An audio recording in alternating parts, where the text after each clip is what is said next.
So, hello everyone, welcome to the webinar. My name is Krzysztof Pietroń. I'm a business development manager at Ambient System. I'm here today with Michał Różański, the Ambient System Intercom product manager. And we are here for the second installment of our Talking Safety webinar. Same as previously, we will focus on the usability of IP intercoms in practical real-life scenarios, but this time we will be covering a wholly different ground, and specifically the custodial areas and civil defense shelters. Thanks again for joining the webinar, and we are very happy to have you here with us. Before we start, some general information. The webinar will take about 45 minutes, maybe up to 50 minutes longer if it takes us more time to explain the topics. If you have any questions, write them down in the Zoom chat. We will answer those questions at the end of the presentation. There will be time for the Q&A. And the presentation will be sent to you after the webinar as a PDF file, together with the link to the recorded video, so you can revisit it anytime that you want. So let's start. The agenda for today's webinar is as follows. First, we'll say a few words about the SIP intercom systems in more general terms, where and why use them, and what features we should be looking for.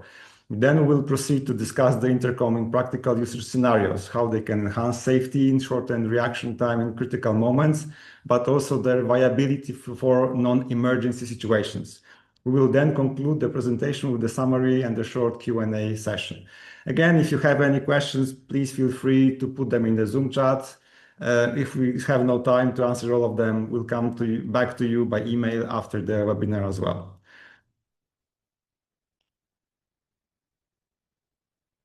All right. First, maybe a few words about Ambient System. Michał, can you maybe let us through? Okay, so hello everyone, and Ambient System, who we are. Well, we are manufacturer of the voice alarm and the intercom emergency communication systems, and we are on the market for over 30 years right now, and we developed over 10,000 different projects around the world, mostly in Poland, in Europe, but we have a strong appearance in the Middle East and in Asia as well.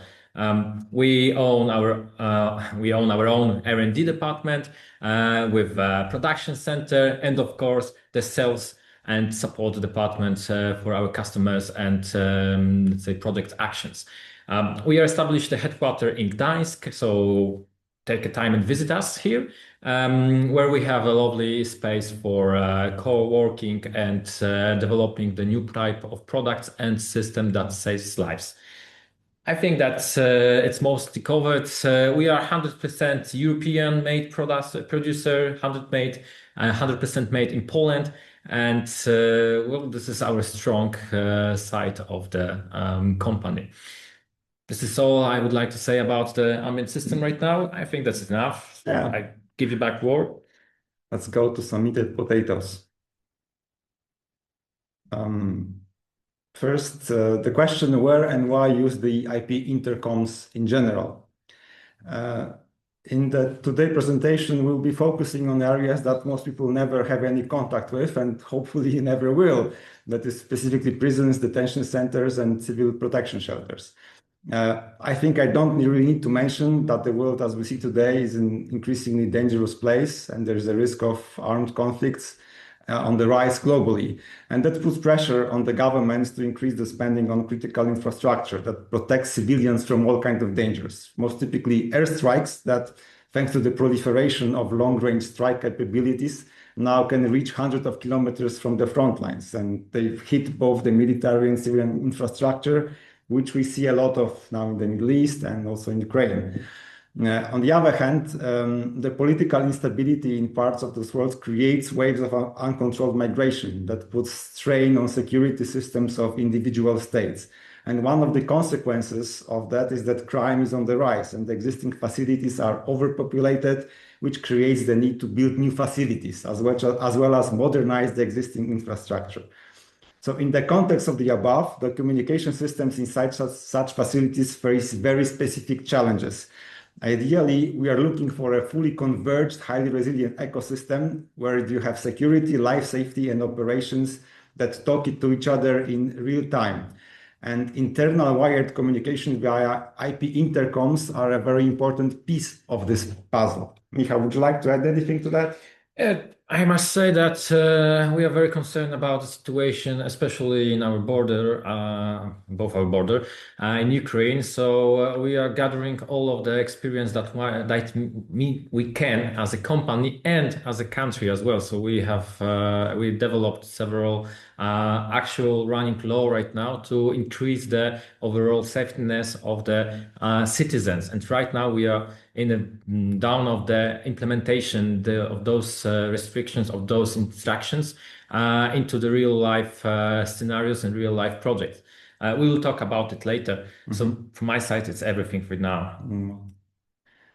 We'll definitely talk about it in more details. But first, considering all of that we said, what are the main features that we should be looking for in the IP intercoms?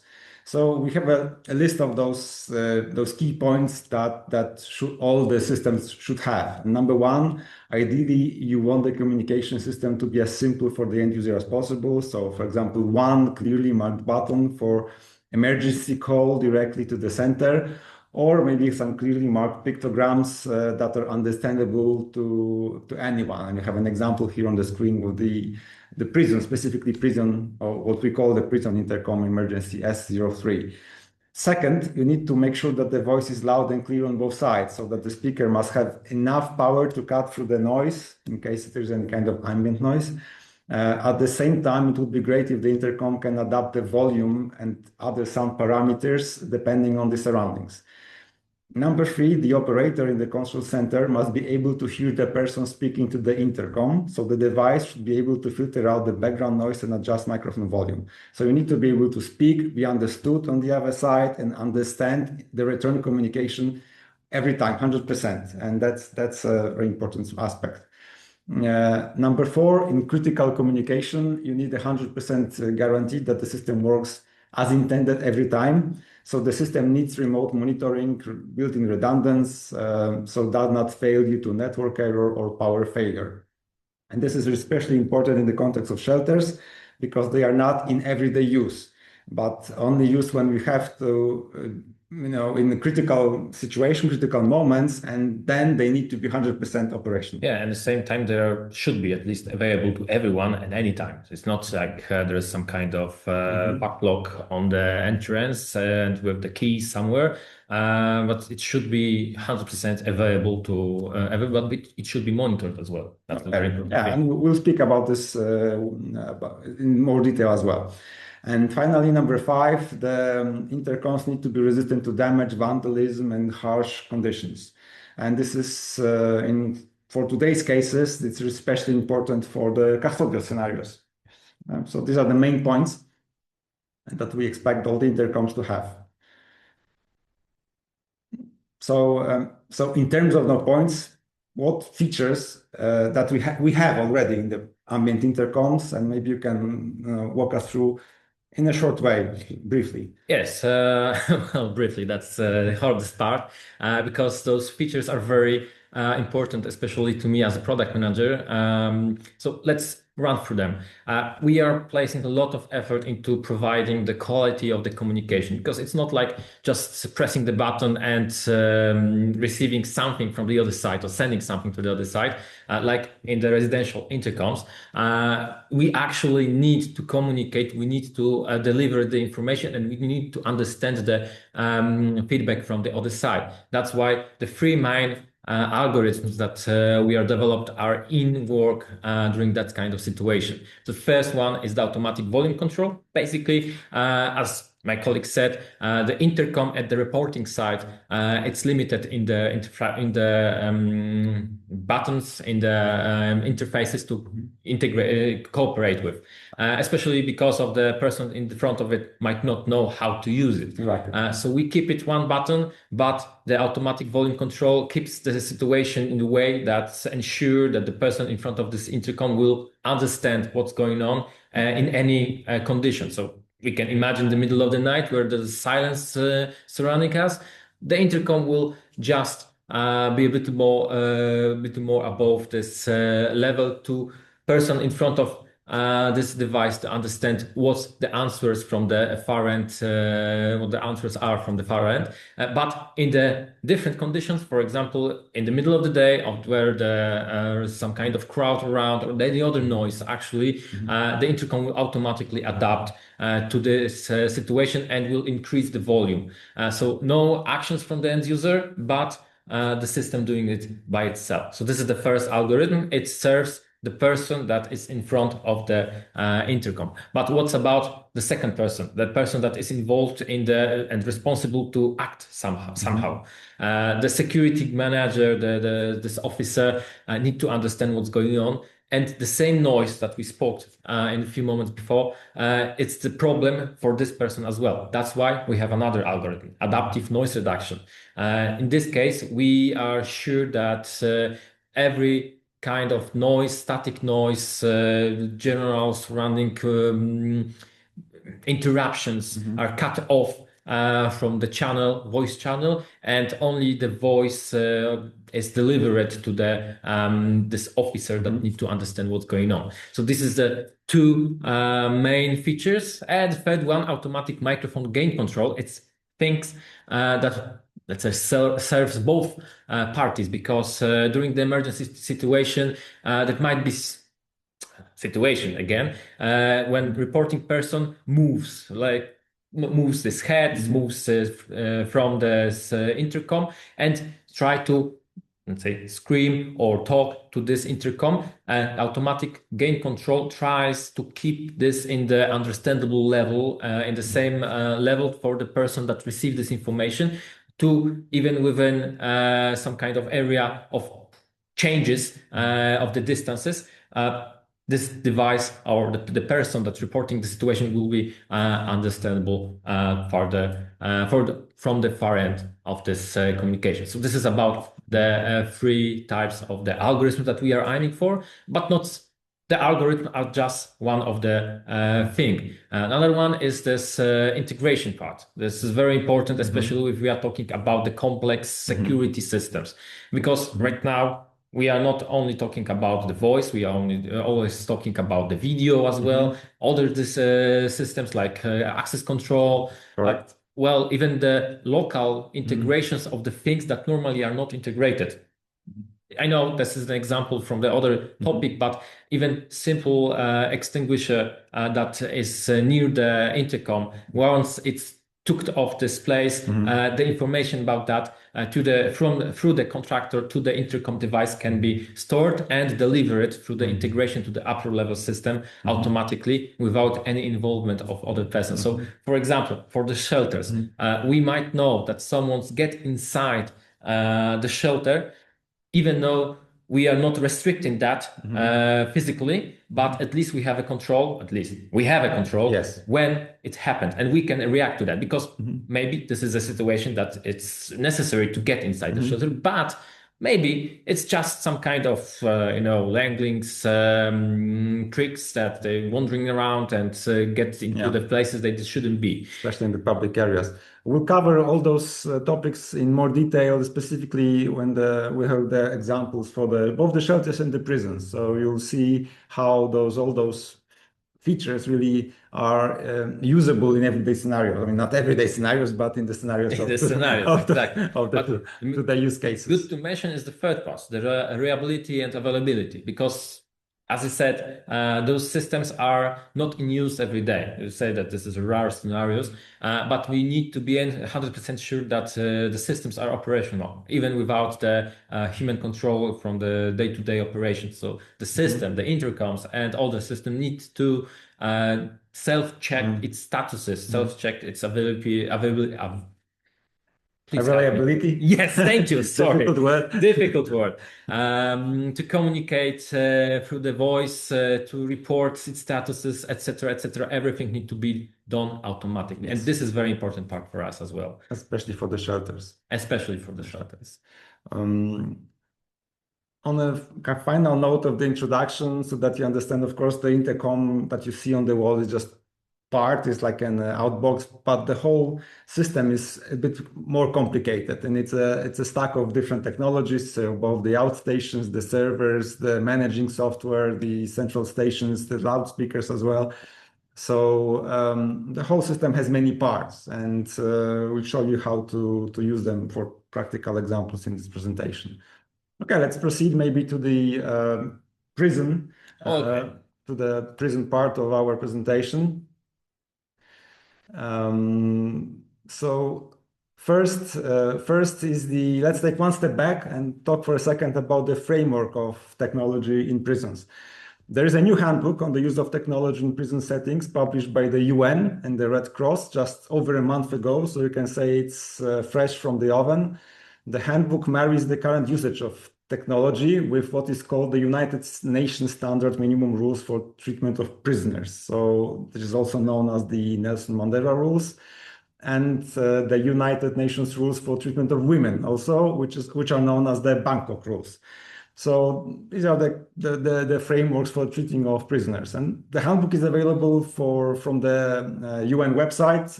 Maybe if you're interested in reading that yourself, let us know in the chat, and I will paste the link directly to the chat as well. But the main takeaway is that the technology is already there, it's being introduced, and there is no way back. But the question is how to proceed with the process in a responsible way. Because the main problem here is not the capability of the technology, but because there exists a real risk of over surveillance. So when implementing this internal communications, over restrictive security and excessive monitoring can really break down the benefits of interaction with people, with family interaction, and can lead to also human rights violations. So the technology must complement rather than replace human judgment and contact. But having said all that, our goal here is to show you what the current technology, especially IP intercom technology, makes possible, and how specifically you can fit it into the wider framework of the custodial area. So case number one is that modern prisons no longer use isolated just intercom blocks. The security requires that integration of 4 primary ecosystems. And in those ecosystems, we have the IT, so the databases, for example, the operational technology, for example, door automation, the communication technology, so voice channels, and security technology, which is, for example, alarms and monitoring. So intercom solutions are part of the CT package, but in practice, they act as an acoustic tissue that link all the fields. And first question in this case is, what can you say, Michał, about the integration of the intercoms into the overall security framework that is in the prison? Well, that's a great question, actually. And well, I must say the thing I said before, just a few slides back, but we are able to integrate every single device. And we can integrate every single device, actually, of the intercom solution into the world of the prison security system. That means each of these endpoints, especially placed in the prison cells, for example, can be monitored through the central station from the central computer of this prison to gather information about its availability, about actual status, is it in call or it's not in call, what kind of inputs and outputs are activated, especially inputs, of course, because these inputs can monitor the things that normally are not monitored. And we provide the control center inside the prison cell that can allow the prison guards to manipulate, control, and well, keep safe inside this environment. And we know that this environment might be very, very dangerous. Potentially very dangerous, correct? Yeah, so this is about the integration actually. With the older systems, most of the cases we will integrate into some kind of platform that managing the other types of the security systems. But for the, let's say, directional integration, we can also integrate with the, for example, access control. And we can directly integrate with those. inside the prison, for example, in the corridors on some kind of junction points between the wards inside the prison to ensure or to control the flow within the prison. It's monitored and only accessible access to the space is granted to the right person. We can also integrate with handheld devices. Because especially in the prisons, the prison guards might use the handheld devices to communicate between each other. And thanks to the so-called ROIP interfaces, radio over IP protocol interfaces, we can integrate the prison communication that it's designed for communication, of course, for the prison guards into the intercom system as well. So we can think about the intercom communication or internal communication in two ways. The first one is the security communication between the prison guards, and the second one is the communication from the prisoners to the prison guards to make sure that some kind of their problems are solved. That's what we can say. Yeah. Okay. I think that's clear. So I think it's possible thanks to the use of open protocols, basically, because we are using in our intercoms open kind of commonly used protocols. So whatever system you have in the prison, it is possible for us to integrate using those common protocols. Let's say that in the modern world, when we are talking about the security system, there is much big chance that we end up within some kind of IT TCP/IP stack of the protocols. That means when if we are talking, for example, with the CCTV cameras that's entirely TCP/IP right now, or at least the let's say control parts of it, like NVRs, etc., are 100% sure TCP/IP based. We can integrate thanks to those open protocols. For example, SNMP for, let's say, simple integration, but for more advanced, we can use the whole documentation of the REST API that we have prepared for this product to integrate with different things. So as long as we are talking about the upper level integration based on TCP/IP stock, most of the management software, most of the other systems are using right now the TCP/IP infrastructure and technologies to communicate. So, well, we are here as well. All right. Okay, that answers my question. The second case is about vandalism, because it is a very serious problem for devices mounted inside the cell blocks. And inmates often have a lot of time on their hands, and they can try to do anything to damage the devices. So what sort of measures have you implemented in the prison intercoms to stop that from happening, and kind of IP and IK ratings, and what are the features you can? Well, at the beginning, I need to mention that we cannot imagine what the bored person can do in the prison cell. That's what I was told by the prison officer that I had a chance to meet a few years back when we started thinking about this kind of product. It's actually an important point, so that you know that the prison intercoms that we have are developed in conjunction with the actual prison staff. Prison staff, yes, exactly.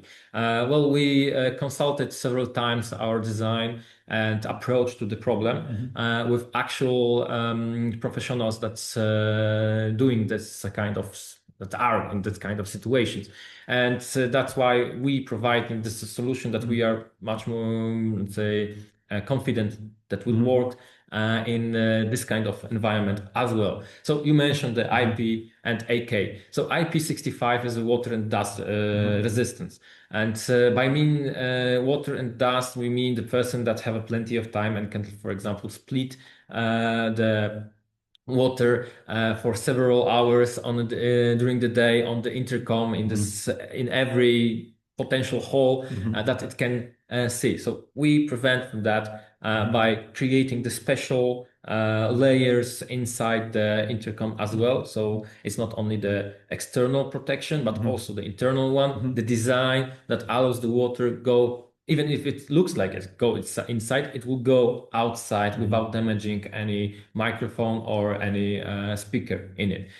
We are preventing, we have AK10 vandal proof. The AK vandal proof is very, let's say, common thing. but it's not involving every aspect of this kind of situation, because this AK-10 is like more about the force protection against additional force added to the specific point of the device, so this fall protection, etc.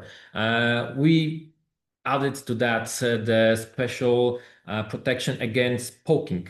For example, if someone wants to poke through the membrane of the microphone or membrane from the speaker, it's protected by that. It's specially designed. So they can't puncture the membranes. Yes, it can't. It can be done by any, let's say, tool that we were suggested to test. So it's not IK10, it's better than IK10. It's actually better, because IK10 is overall war, but it's not fulfill all needs that need to be handled during this kind of environment. Yes, as auto diagnosis, that's the last thing, because even the best device might sometimes get damaged even without the integration of the third party. It is electronic after all, especially if we are talking about 24-hour working every day, every week, every year. During some time, there might be a problem with that, and that's where the auto diagnosis comes in. So the intercom will constantly check its status. It's a status of its microphone, the speaker, the connection to the server, connection to the inputs and outputs. Everything is reported directly to the upper level system, or only on the server of this device. Well, this is what we are using for the preparing our device to the operational in this kind of environment. Understand. Okay. The rivet-mounted stainless front plate is so that the front is not unscrewed. And yes, I forgot about this because if you have plenty of time, even the security locks, security screws will be somehow unscrewed. So we changed from this screw to the rivet-mounted joint. So when you once place this device, you need to not screw it down. You need to drill it out from the wall, actually. Okay.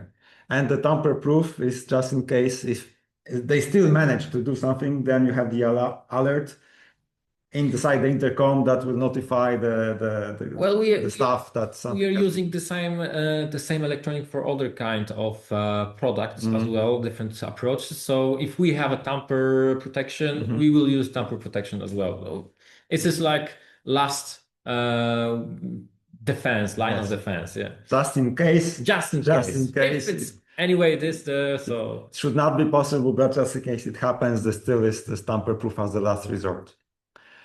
Okay, so next case and next point in our discussion is the audio monitoring and incident detection. So the ambient system intercoms the prison intercoms specifically have what is called the ROM functions, or remote audio monitoring.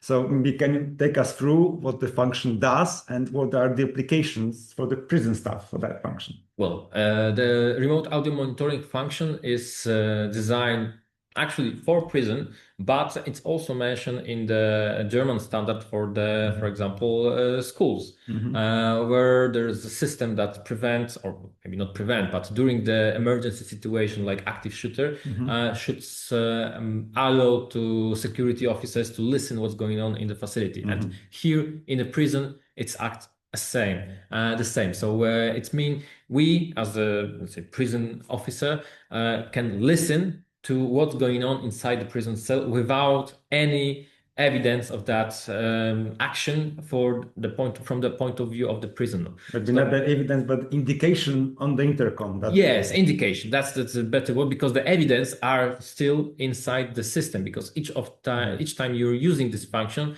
you need to provide your own credentials, like individual PIN code.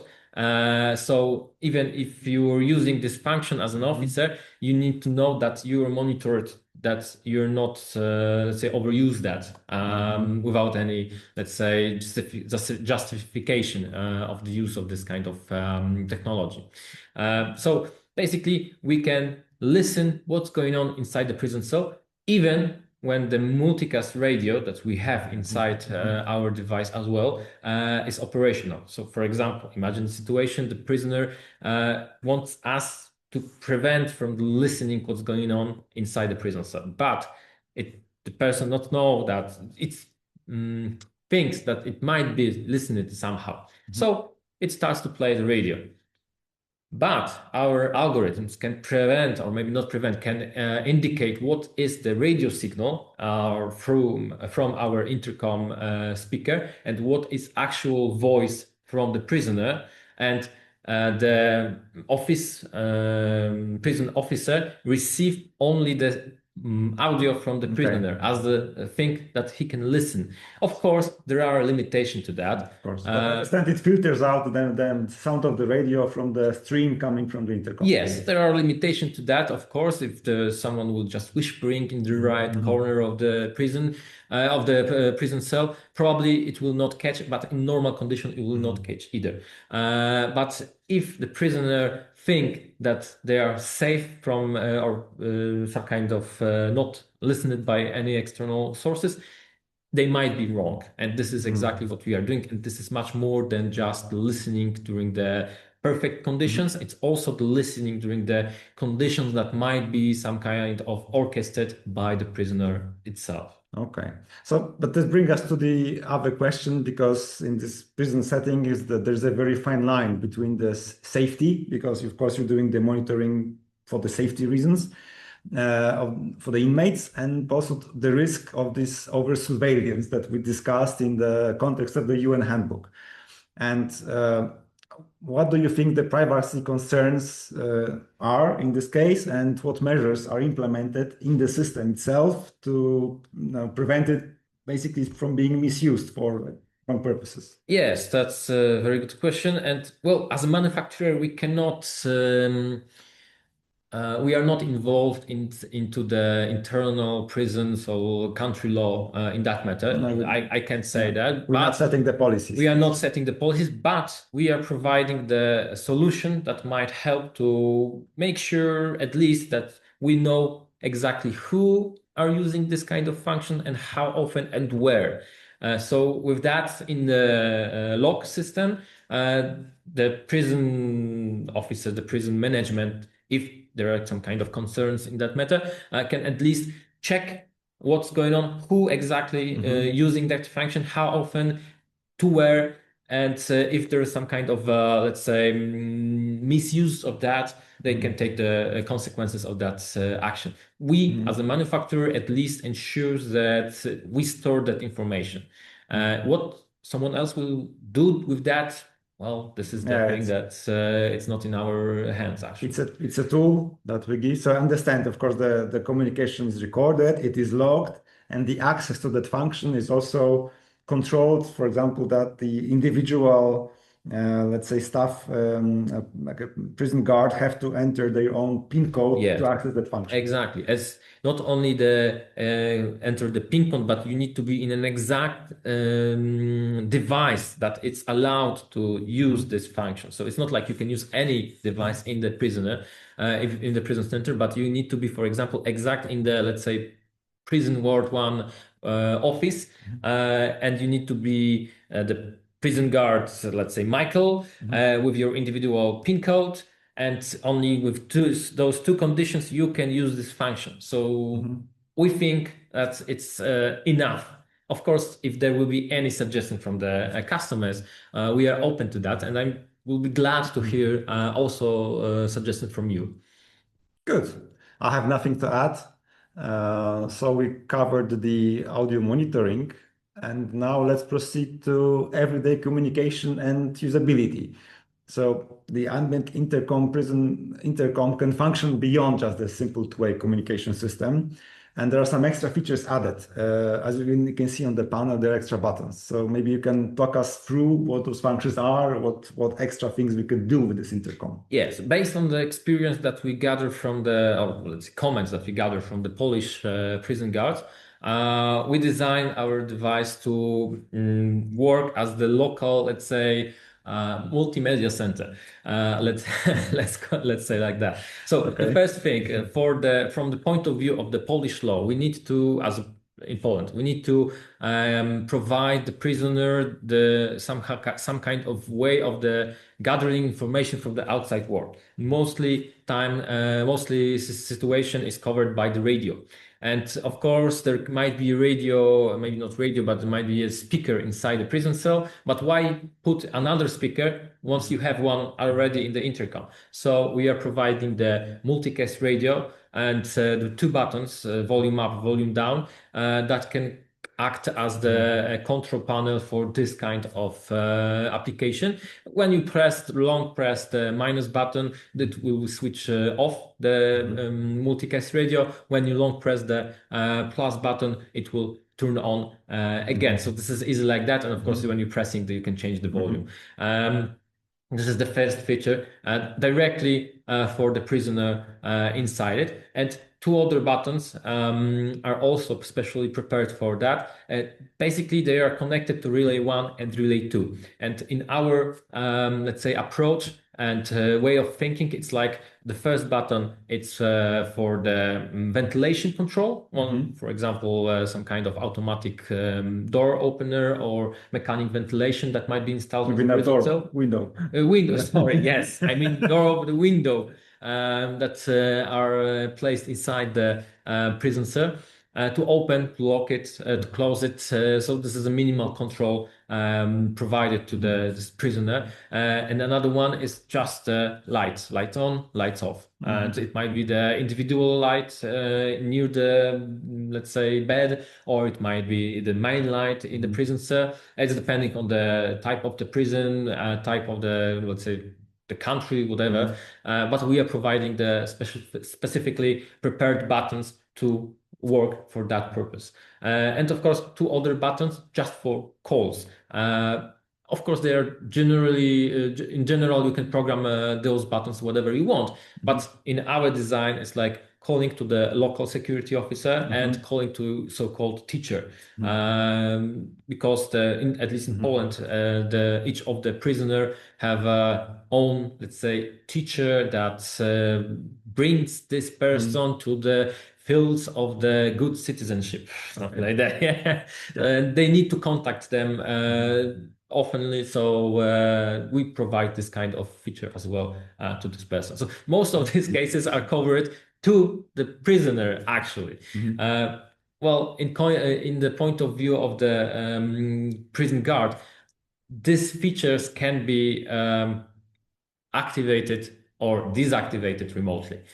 So when we have a vicious type of prisoner that always calls and, so, for example, makes something that irritating the local prisoner guard, the prisoner with the correct integration with, for example, yellow software that we will cover later, or any other actual management platform that's integrated with our system, they can just turns on or turns off individual functions. You can mute the button if you can mute the button. Yes, exactly. Of course, this might be controversial and it's totally programmable. Well, we need to, this is each of the prison is the individual project. So we need to communicate with the actual operators of that system, what they want, what they don't want, and what they can do or cannot do due to the law or internal procedures. Yeah, because the law is different and prison is also different from, highly restrictive to less restrictive and so on. Okay, so if you want to maybe discuss a little bit how this looks in practice for like a prison floor. So we would start with the outstations. So we have the SO3 emergency with the prison intercom, as we call it.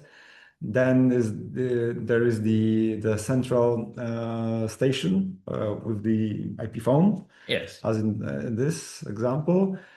The yellow software, which is the management software, and finally the server. So that's the most kind of basic setup that you can have for a prison floor, but of course this can be expanded and added according to the needs, and of course the integration with the other systems. And all of that works within TCP/IP. So that's meaning when your infrastructure is already prepared for that, probably it is. You simply just connect the endpoints, so the endpoints of the network, and then point devices, let's say that. So this is really easy to do it in the, let's say, scope of the whole building, whole project. Because this is just the usage of the existing infrastructure and extend that a bit more in the right ways. Good. Okay. Let's pass on to the another topic for today, just because we're running a bit short on time. So, so this concludes our discussion about the prison, and the second part of the presentation is the civil defense shelters. As I mentioned in the beginning of the webinar, because the situation globally is there's a need for such facilities, and it's only growing. And there are currently only a few countries in the world that have adequate infrastructure in place. And for me, to my mind, Switzerland, probably the best example. Finland, another good example, especially in the Helsinki area. As Helsinki area in Finland is much better due to the, let's at least compared to Poland, that's much better because Switzerland, it's a different country in the different world. Mountains. It's really mountains and no vicious neighbors. You can discuss that. Yeah. From our perspective in Poland, the situation is clearly not good enough yet. There is a lot of work being done on this front, especially on the legislative level, not so much on the construction level yet. And currently, there are very few available shelters, and the ones that exist are mostly like Cold War era atomic bunkers that have deteriorated after decades, literally decades of neglect, and they are in need of urgent modernization. And combine this with our the war that is happening in our backyard in Ukraine, and no end in sight. There's a recent conflict in the Middle East. There are several other flashpoints throughout the world. So there is a urgent need for the construction of new infrastructure for the civil defense infrastructure. So let's maybe speak a little bit to lay some groundwork first and some definitions.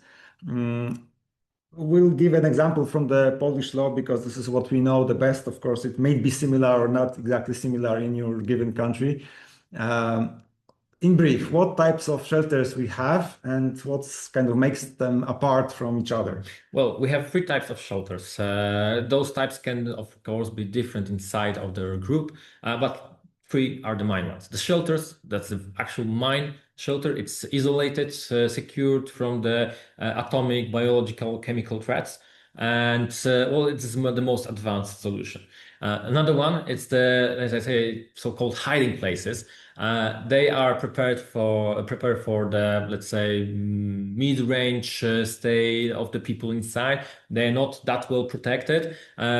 Some of the variants of that might be also secured through the sealed construction, but the common things to both of those sites is that they are protected from the derbies of the upper level building with the another, let's say, exit roads prepared outside of the building from the shadow of the building. So this is what we are talking about. The main. The third one is let's say temporary shelters that might be established by the local government, like let's say.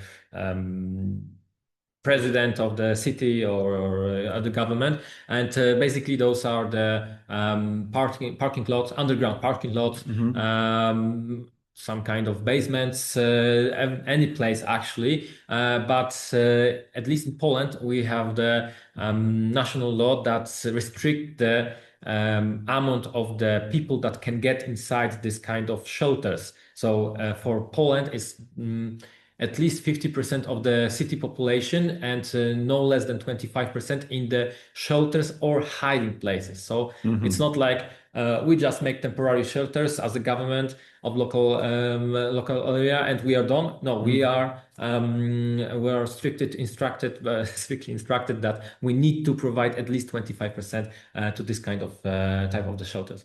And well, that's the main differences, yes? Main difference. But I can see from the diagram that one of the common requirement for both shelters and the hiding places is the emergency power and the communication systems. Yes, especially when we are talking about the new objects, the objects that are building right now after the 2026.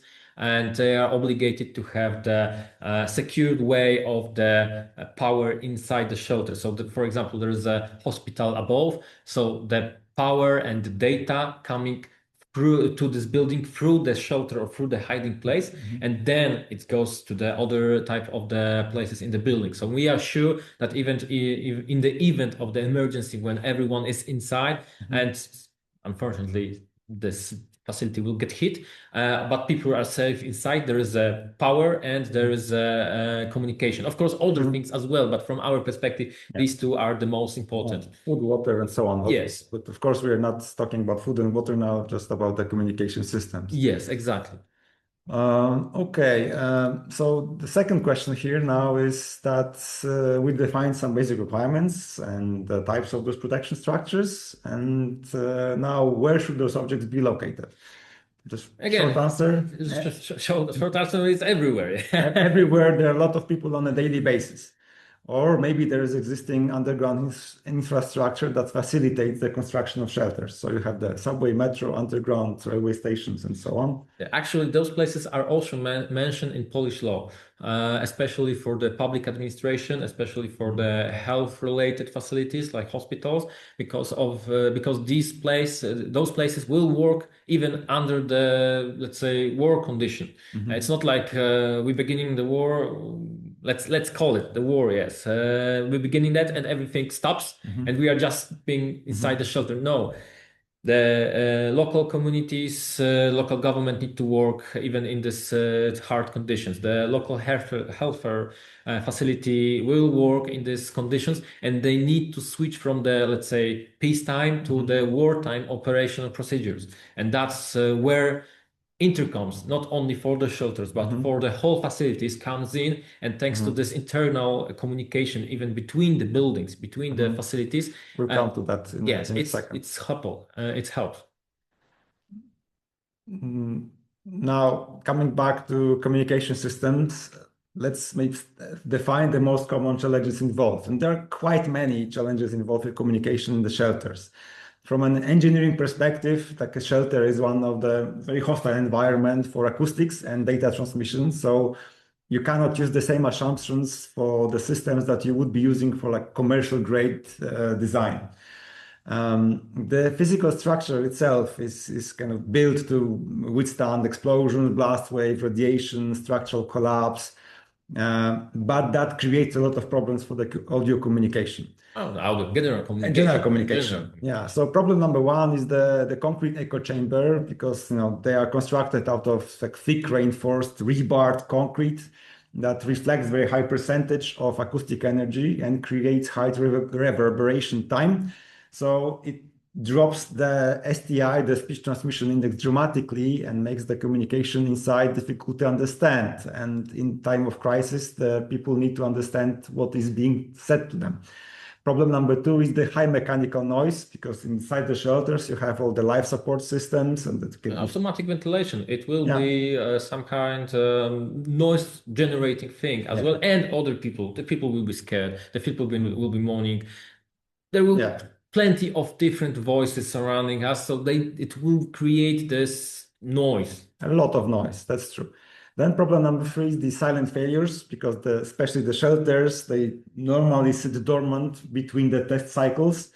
And again, you have the hostile environment, with a lot of humidity, concrete dust, and that's a very easy recipe for the failure of microphones, loudspeakers, in general electronics. So especially when the shelters just stay and wait for the several years, because we are not expecting to have a war in the after the building the new one. Exactly, but in the system, if you have a crisis event, you want to be sure that the system is operational. Exactly. So silent failure is problem number three. Then problem number four is the no wireless signal, and I think that is quite obvious because those bunkers act as a Faraday cage and they completely block any kind of cell communication, Wi-Fi, radio signals. If something needs to be protected through the radiation, the obvious thing is that they're not allowed to go out or go in the radio waves as well. Exactly. And then problem number five is the isolation from other facilities. So in an evacuation scenario, the intercom, it cannot function on an isolated island because you still need to communicate inside the facility between different systems. So that's interconnectivity.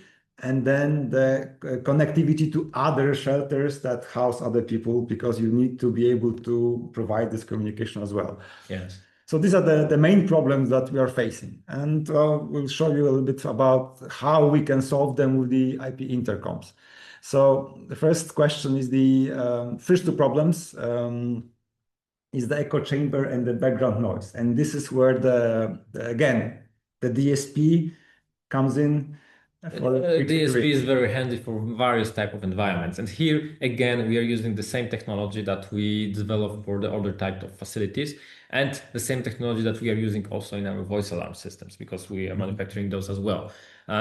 So all the previously mentioned algorithms take place in this kind of situation as well. Automatic volume control, noise reduction, echo cancellation, automatic gain control. All that supports the internal communication between the places inside the shelter because as in the previous slides, it was shown the capacity of those shelters can be up to 3,000 people. That's plenty of space needed, plenty of rooms, and well, there are things that need to communicated between each other. So this is about internal communication, but also the external one, the thing that you mentioned, that the communication infrastructure needs to go through the secure places. So as long as we keep, let's say, for the city, so-called MAN infrastructure, this is a metropolitan area network system, even with the strike of the few commercial sites by the enemy, we can still have the internet communication through that. Yeah, well, we'll cover this, I think, as problem number 5. Yes, number 5 as well. Okay, so the DSP solves the echo chamber and background noise problem. Problem number 3 is the silent failures. They basically occur due to infrequent servicing and inspection. The typical cycle, you have a diagram on the screen, looks like this. You have the inspection, replacement of perishables, drills, and another inspection, and goes back and forth in a cycle. But in the meantime, the shelter remains unused, so it can be prone to vandalism, unauthorized entry. So if the problem occurs between the inspection periods, the operator of the shelter must know as quickly as possible that there is a failure there. So how can we do this in practice with the intercoms? Well, as we spoke already, we have the several automatic algorithms that prevent us from being not informed about any failure. The first one, of course, is automatic loop. Audio loop control, in which we just sending the audio message through the speaker, receiving something through the microphone, and this is algorithm checking if everything's fine. That's the first thing. The second one is to establish the connection between the device and the server itself. So it's checked if the network is available, the communication to the server is available, and of course because it might be periodic failure. That means the failure appears sometime from time to time, and it's the hardest thing to spot. That's why inside the logs of the intercom, it is stored. So once it's appeared, it will be sent to the upper level system. But in the time when the situation appeared, there might be not possible to do it. So the system will store this information and will provide it as well in the future.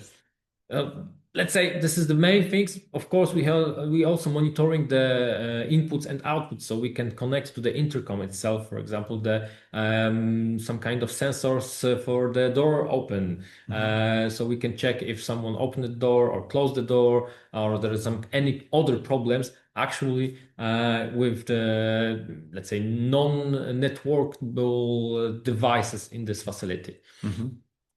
So you provide both the diagnostics and the access control feature. Yes, and control of how this access control was used. In this example, we have the strong intercom and the blue button. What does the blue button do in this case? Well, I can imagine that we cannot prevent of using the shelter anytime. There cannot be a situation in which we have some kind of locked by the key chamber, and well, somewhere up there is a key, and someone needs to find it. During the emergency situation, there's no time for that.